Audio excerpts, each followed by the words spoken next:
Today we're gonna bring back Mr. Lu again, since you guys like him very much, and we're gonna talk about Bidenomics.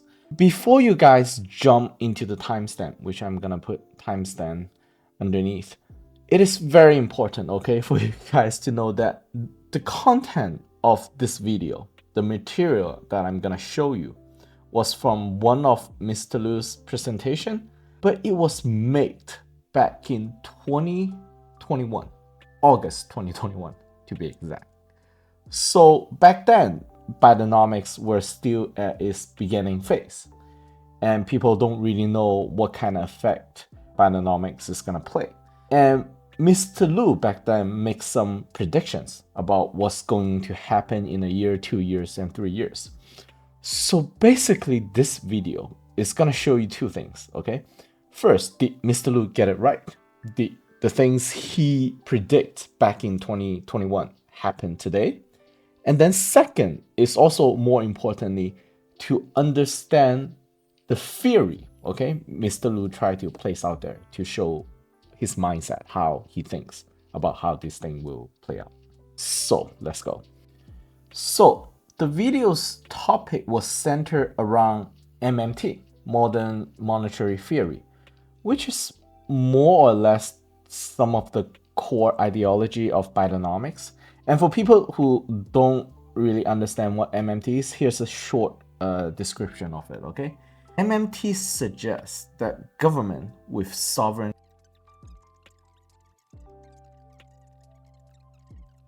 is a job guarantee programs, ensuring employment for anyone who wants it.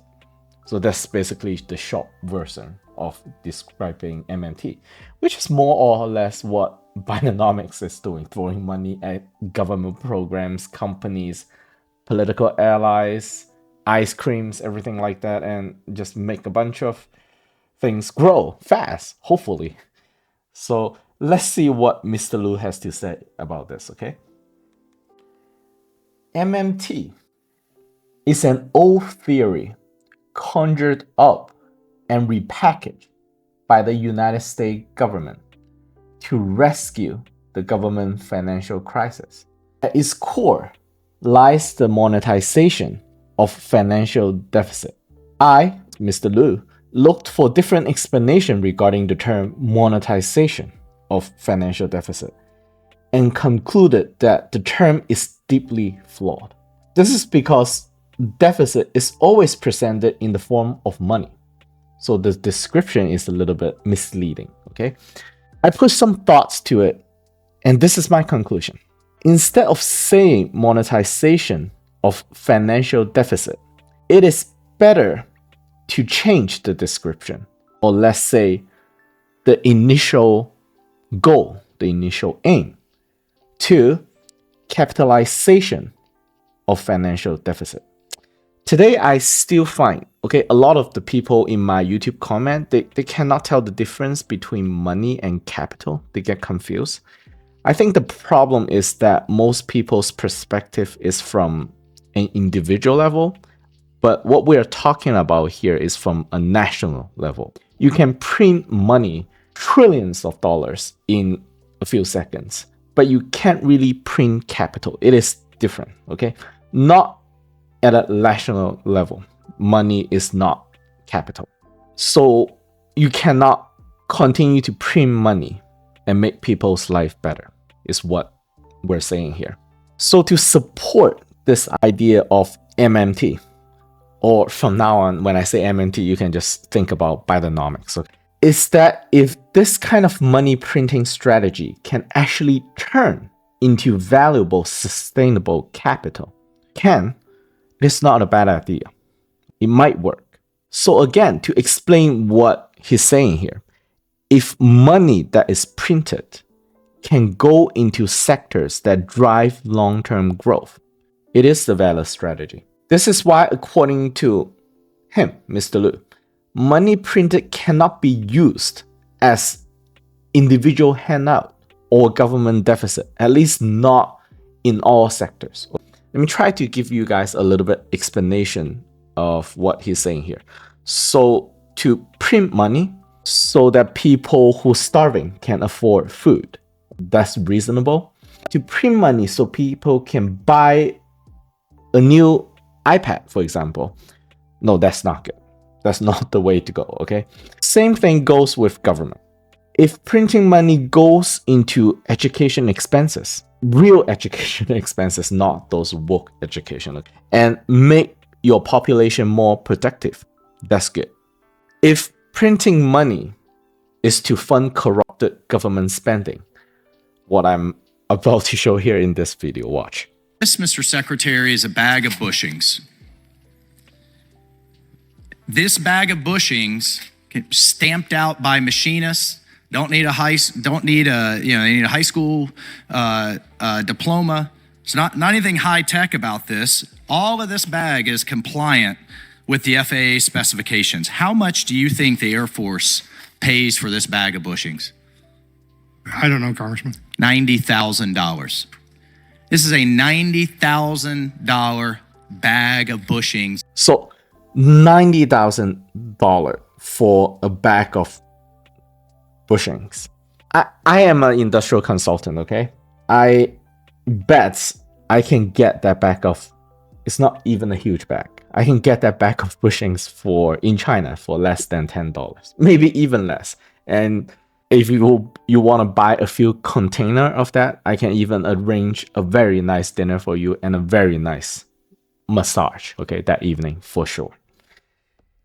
He went on and said this: the national debt interest today US has to pay is more than US entire defensive budget. This politician who just said it in the video.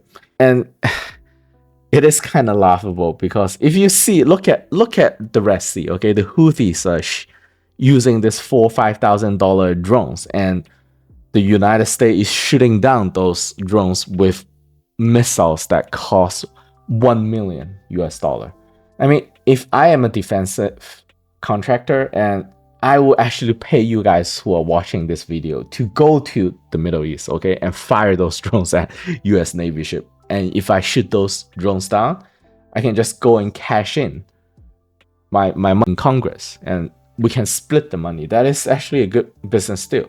And I actually have friends down in San Diego working for, defensive industry, and wow, the ching is just ridiculous. So it made me feel stupid. I'm making this kind of YouTube videos, and I should perhaps just go down there and have my friends hook me up.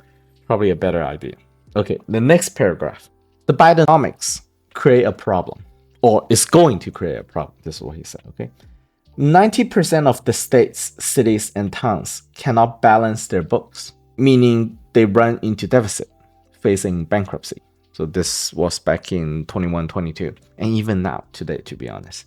Mr. Liu said he studied in United States before, and Americans, please correct me if I'm wrong, okay? Mr. Liu said that back in the older days, states and districts run its own financial budget and balance, unlike the China system, okay? With little to no federal intervention. When he was studying here in US, he did some case study regarding cities that went bankrupt. And often, federal government will not step in to help. However, now the United States federal government is reaching out to save these states and cities from bankruptcy, and often driving from this kind of extreme financial policies.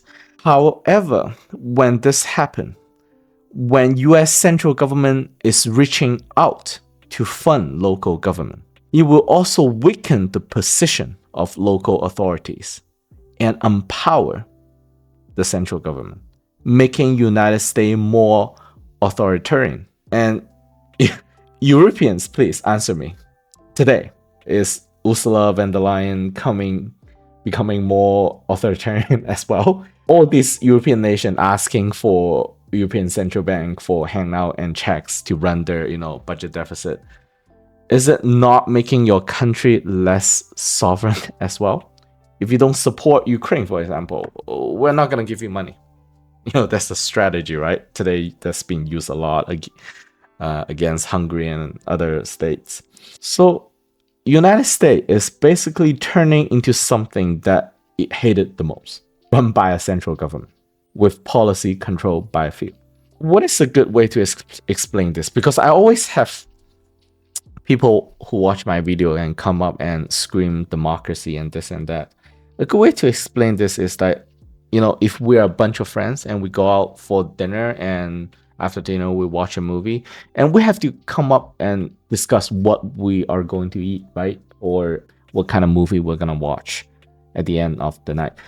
And if I am the one who's paying for the dinner and paying for all you guys, and I'm paying for all the movie tickets, then I probably will get the option to dictate what we're gonna eat and what movie we're gonna watch. And you are gonna have less option to choose. So that's what it means. When money is controlled by a central government, then that central government is also able to project its decision power onto the rest of the states here in the United States or in Europe, from ECB onto other smaller countries. And in fact, he said something even more serious here. And again, I'm gonna post the link to this video. It's here on YouTube if you guys wanna check out the facts that he say and verify did he really say this kind of thing. You can. You just need to work out the YouTube. There's like a transcript you can just copy and paste into something like ChatGPT, and then they will translate the whole thing into English. Okay. So he said here, to go down this path, US might turn into a police state. And I'll tell you guys, today is May 3rd, 2024. And this room I'm sitting in right now is actually not too far from the campus of UCLA and USC. And Mr. Lu said that, US might turn into a police state. And I look out of my window and what are you talking about? It looks like a police state right now. Anyways, all right. Mr. Lu made another prediction, okay? The handout during pandemic in which the US government gave many paychecks to individuals, this handout might become a new norm in the future, in which people can't live without handouts. People becoming handout dependent, which we can see certain pattern. As you know, people don't want to go to work, they want to stay home, and it's not very productive to run a company when all your employees are working from home. And then more here. This is not capitalization of the deficit, not even monetization of the deficit. What US is doing is basically print money to sustain handout. The handout had stopped today, but it is more than that. Okay, if you look at today, people are not getting handout. However, if you look closer, US government spending is a major source of driving force to keep US economy going. It has been like that since pandemic, okay? So US is printing money to sustain its deficit spending. Once you get on that train, it's very difficult to get off. As we can see today, when government try to do quantitative easing, the inflation shoot up, and you stop, things start to get into trouble, banks start to go bankrupt and all those things. And you kind of want to put the gas pedal back on, but you also will risk inflation going up again. This kind of practice is unsustainable, no matter which part of the world history you're looking at or which era, okay? In which government spending account for over 50% of federal budget and is using money printing to cover the deficit, not taxation. And today in US, it's also about, I think, 30-40% still, all right? So here I have the data for 2023. The spending was at 6.1 trillion, but the revenue of the government is 4.4 trillion, so it's a 1.7 trillion deficit. It is vital that no matter the form of government a country has, balanced government spending is crucial in maintaining a country's stability, which will bring cruel unintentional consequences if mismanaged. If United States insists on going forward with this kind of spending policy, it must change its tax policy, especially towards the banking financial sectors, which people in that sector is accumulating extraordinary amount of wealth while not providing the society with the benefits. So basically, the financial sector is playing some kind of zero sum game. Sometimes not even zero sum game. Okay, they're making but doing way more harm, which I will get to in my future video. And they're not paying that much tax, as probably a lot of my audience understand what I'm talking about here. And what Mr. Lu says here. So if that's the case, you have to start taxing the financial sector. You need to tax the rich, which good luck with that. Yeah, sure, you can do that. Try it. And at the end here, he said that okay, Janet Yellen has a very tough job in her hand, much tougher than Biden. This is back in again 2021. Assuming she has decision power and not a puppet. Does she have decision power? I honestly don't. America's future rests in her hand. Wow. Is that she's coming to China that often? Tell me what you think, Americans, okay?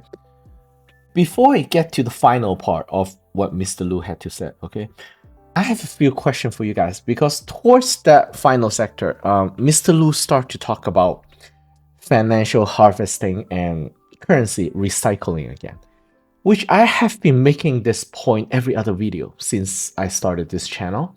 And I still don't see that many people understand what that is. I actually had many debates throughout the years with my own father. Okay, he knows about monetary policy very well. And his theory is that Europeans and Americans know this very well as well. They just don't want to admit it because there's some cynical background to it. My experience that I've been talking to a lot of Americans, especially Europeans, maybe it's just the group of friends I have. They are CEOs, entrepreneurs, general manager. They understand how to do business. But when I ask them about these things regarding money and how money works on the global stage, I didn't really find any people who understand it that well. And here on YouTube, okay, people in the comment section, when I talk about this kind of thing, some of the people write pages and pages of reply and comments. And I read it and say that, okay, he doesn't really know what he's talking about. And then occasionally there are people who come into the comment section and just within 3 to 4 sentences, I can understand, okay, this guy understands what I'm talking about. And there's not that many. In the comment section, when regarding this topic, I would say less than 10%, maybe less than 5% of people really understand what this currency recycle and harvesting means. I thought a lot more people should know because this is at the core of today's global tension. For example, I praise John Mearsheimer a lot. He's often criticizing many of the ongoing US foreign policy, right? And he always say that, you know, it's run by a bunch of idiots and neocons who hate Russia and China. I disagree. I would say that the people I admire and follow in the financial sector in China or here in US, I would say also probably disagree with John Mearsheimer here. For John, it's always that it is stupid for US to push Russia into the arms of the Chinese. Well, I agree it is not to US advantage to push Russia into the arms of the Chinese. But the driving force behind it is not stupidity or pure hate. It is an economical one. And I argue that in many of my other videos as well.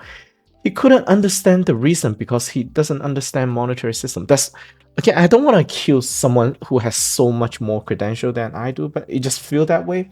So when John talked about big power struggle, right, conflict and all these, yeah, I agree with him, but he might miss some core elements, is how I would put it. It's like talking about Ukraine war. Today we all know that drones, for example, play a huge role in the war in Ukraine. But at the beginning, it wasn't so obvious to everyone, right? The same thing in this case as well for John Mearsheimer seemed not to understand that the monetary policy that drive geopolitical decision in US, it is one of the biggest driving factor.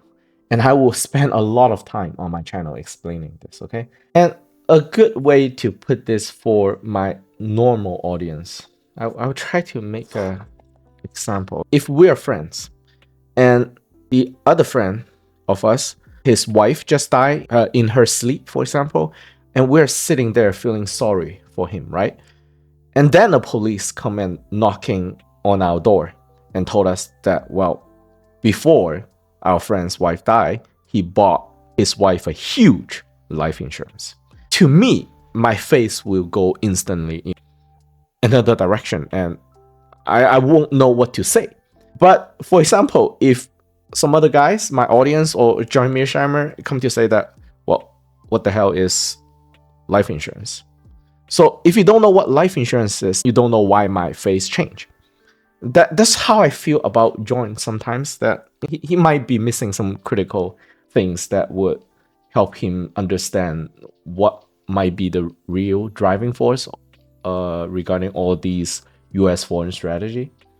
So for people who understand monetary and financial system, like Mr. Lu here, Jeffrey Sachs, Michael Hudson, quite a few Chinese elite economists I want to introduce here in my channel in the future as well. And I think Jeffrey and Michael Hudson and Mr. Lu, they're friends. They make video together, but those videos are not, it's very difficult to watch because it's an hour, 2 hour long, and the Chinese economist English is not too good. It's not very engaging, and yeah, that's why I use Mr. Lu's video a lot. It's very condensed and packed with information. And let's continue here.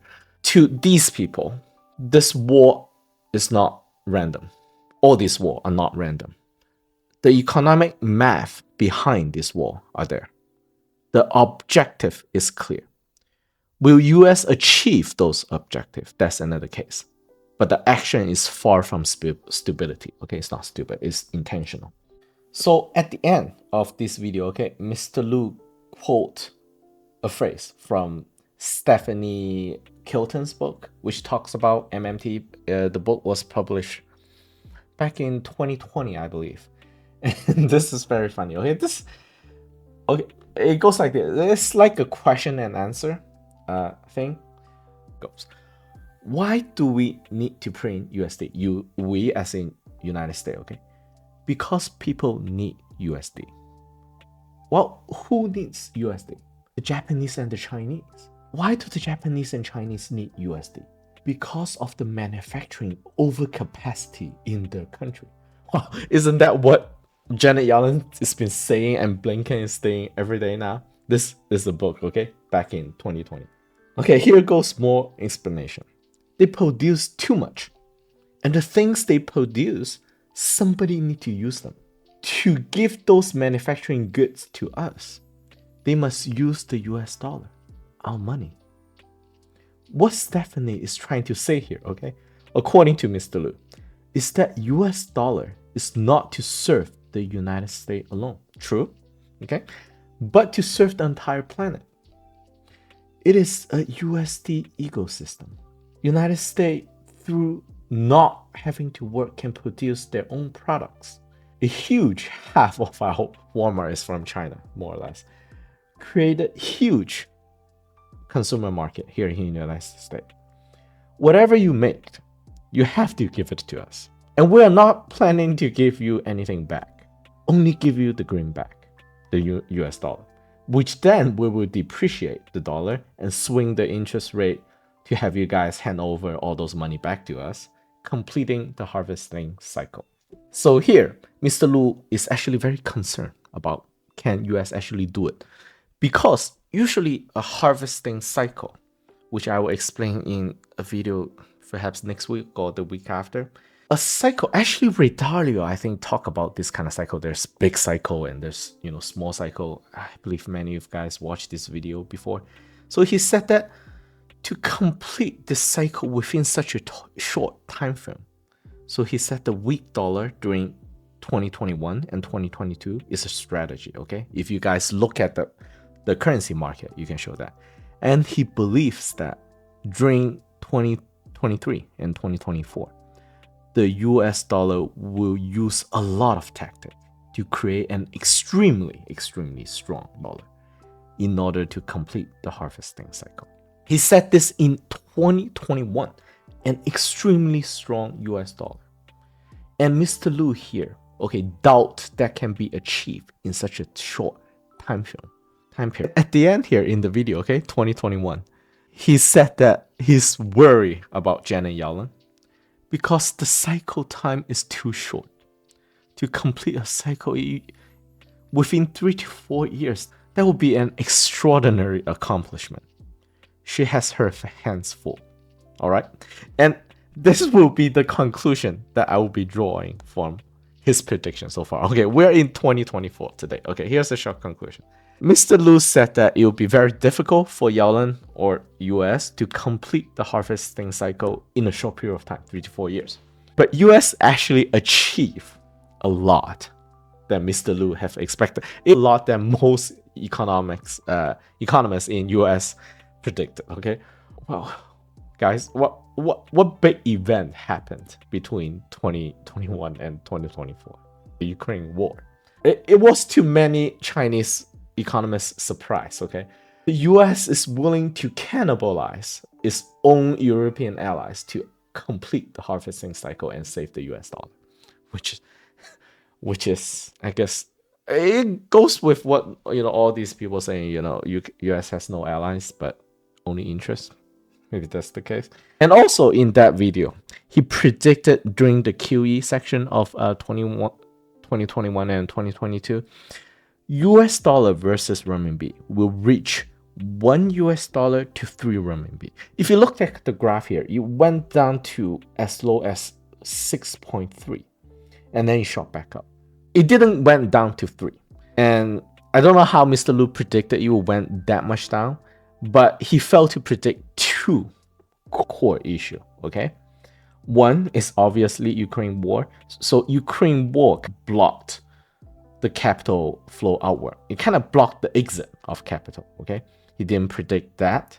And he didn't predict the second part, which is this gentleman. His name is Yi Gang. 99% of people watching this video probably don't know who he is. He was the head of Central Bank of China. His reputation today is to speak kindly, not good, bad. He was removed back in 2023. People who are on the outer skirt outside of China, Chinese that is, basically say that he's a traitor. He's a US installed agent, a puppet, that he is not running the Central Bank of China, but actually what he's running is the Fed's Beijing department. That's actually, people said that, okay? People went even further and said that US should put up a statue for this guy right outside of Fed, okay?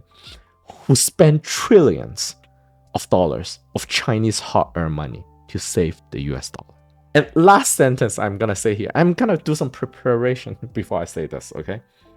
And this will be the final sentence I say for this video. Mr. Lu's comment to this guy today. He make a video and at one part he said something about this guy, okay? And it was very artistic. I need to change my face. This is what he said, okay? The Chinese central bank decision makers were suspiciously obedient to the United States.